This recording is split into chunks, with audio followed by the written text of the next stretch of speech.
This segment is on the transparent frame. The transparent frame sets the safe boundaries of and for self-organization, ensuring all necessary information for success is constantly available without barrier or friction. When an organization is constrained in its ability to adapt, the system begins to decay at a geometric rate unless external intervention is applied. Without external intervention, an employee extinction event unfolds. When every element of an organization has free and unfettered access to information and data, security and growth becomes assured. All right, so you've heard me talk about the value of the transparent frame and what happens in an organization where information isn't freely flowing. Let's first understand the context of transparency. Now, I first understood this as something entirely different from my time in the Marine Corps. Now, when I was over in Iwakuni, Japan back in 1987, 88, 89, I was a corporal in the United States Marine Corps.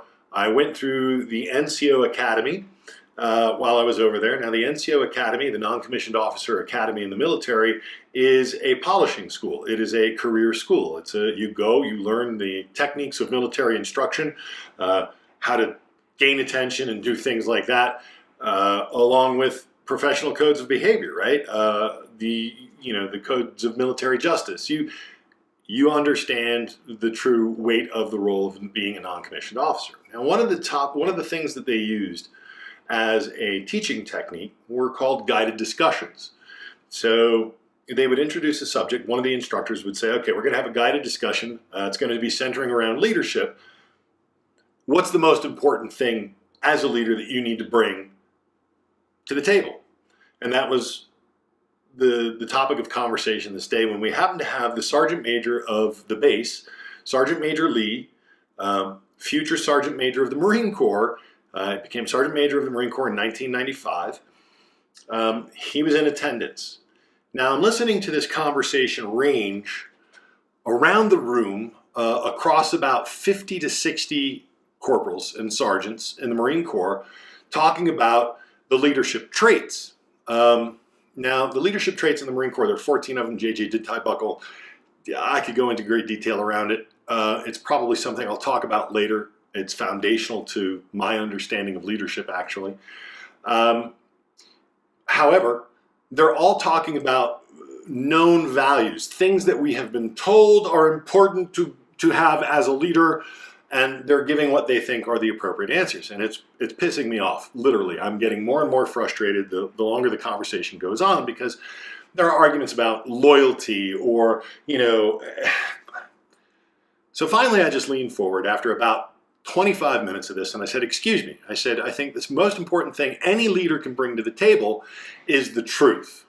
By constantly telling their Marines exactly what's going on, why it's happening, why the order is being given in the way that it's being given, what the expectation of the outcome is meant to be.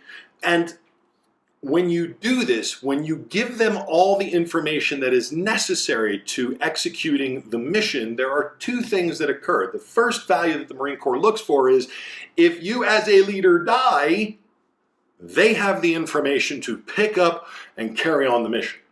Now, the second value, and the one that's more important subtly, is that you have conditioned your I'm going into Marine Corps.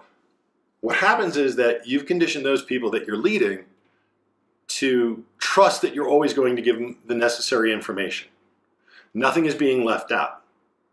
And if nothing is left out, they have trust. They have a sense of safety about what they're going to be doing. There are no unknowns, right?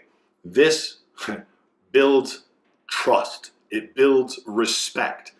And when the day comes as a leader, when you move out of servant mode to lead, because it has to happen, a decision needs to be made and things need to be executed on immediately. And in the Marine Corps, or the military in general, life or death, when you say jump, they're jumping. There's no question, because you've proven that you have always had a good reason for why you've given the decisions and orders that you have. Now, That's how I learned transparency. And this is what I put out there into that conversation. I got done talking, and the Sergeant Major Lee, leans forward and he says, all right, I'm going to tell you something. I was in Vietnam. And what he just said is the absolute truth. It is the most important aspect of leadership, is giving all the information. Shut the conversation down. I've been carrying that around the rest of my life. Now, it wasn't only until I ran into the Agile world that I went, hey, this thing you call transparency, I understand completely. Now, check it out. This is the way information is usually treated, right? Because transparency, giving the full measure of information that's necessary to the accomplishment of the task at hand, and maybe even more than might be necessary, means that you're giving up information. You're freely giving information up. Now, in most standard institutes, businesses, organizations, there's a hierarchical structure. A very clear, I'm the boss, you're the second in command, et cetera, et cetera, et cetera. Same in the military, no difference, right? But in the military, the understanding is this. The hierarchical chain of command is immutable, and it doesn't matter how much information I give you. If you're a lance corporal, you're a lance corporal. You're expected to lead from your level and to excel. In business, that's not the case. Employees can leave. Employees can get promoted above others. It's a fluid situation. So information becomes the currency of power. In hierarchical structures, information is the currency of power, right? Who has the information, knows what's going on, can apply themselves to being of value to that, but those without the information are making guesses and stumbling around in the dark and are not as effective, right? I'm not saying this is done consciously or willingly. This is a natural outcome of the system. Think about Conway's Law, all right? I'm just going to leave that there. If you think about Conway's Law, if a design is going to reflect those who designed it, a system of communication is going to reflect those who designed it as well, all right? So information is the currency of power. Now, in a transparent environment, when you shift the culture to say information is free and available, what happens is all become empowered. If everybody's empowered, that means information is free and therefore no longer has the value it once did. So information isn't the key to power. Information now becomes value.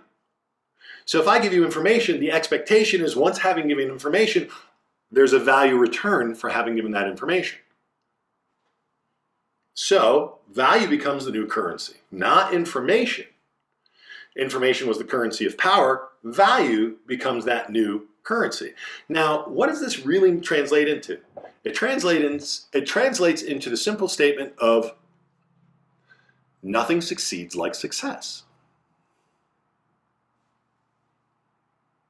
Nothing succeeds like success.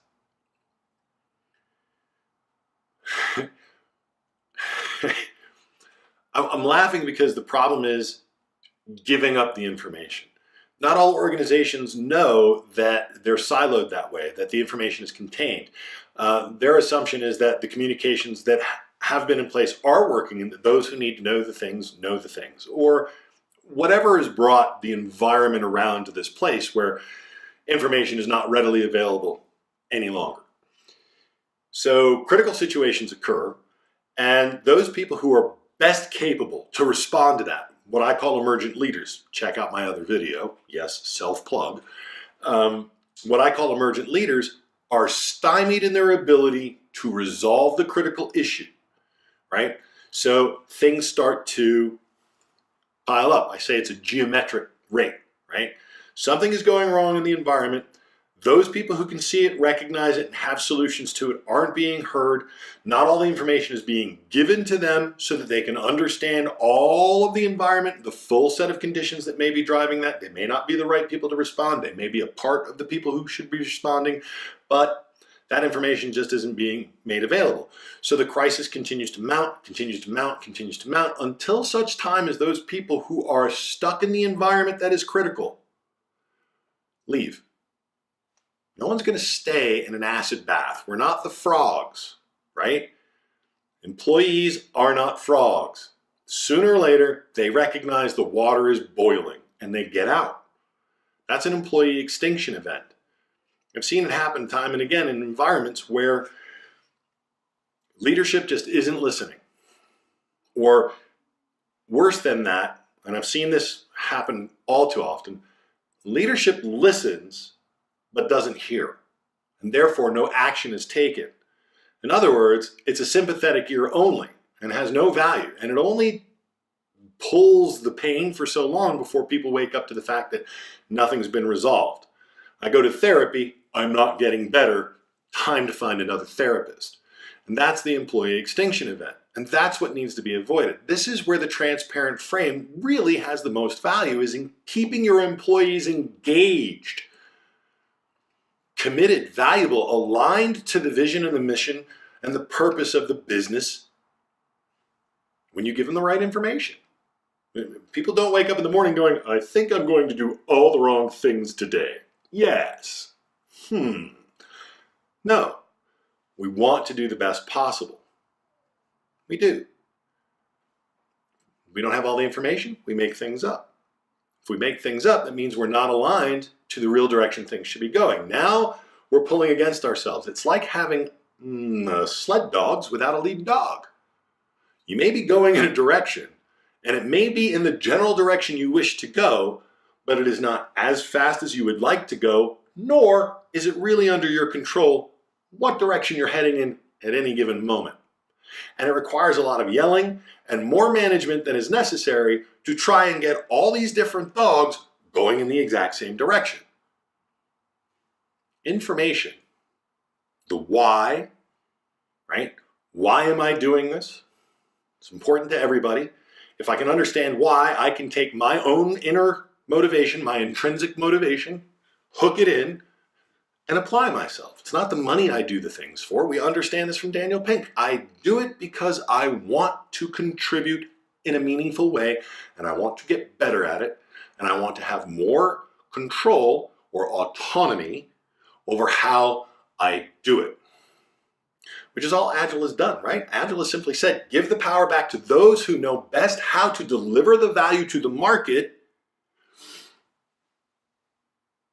We should be good to go. So we have to give them the information and we have to listen. So it's a two-way street. That's what a transparent frame is. That's what the transparent frame does. Now, how do we build the transparent frame? That's the next segment. All right, the next segment is going to be about the transparent frame and how we create it, the values it gives us. Again, anything that you've seen, any of the slideware, please let me know if you want a copy of it, if you want more information about any of the concepts I'm talking about, or if you want to go ahead and just drop comments, challenge, get into a dialogue with me, I'd appreciate it. Thanks, and I'll see you on the next one, Setting the Transparent Frame.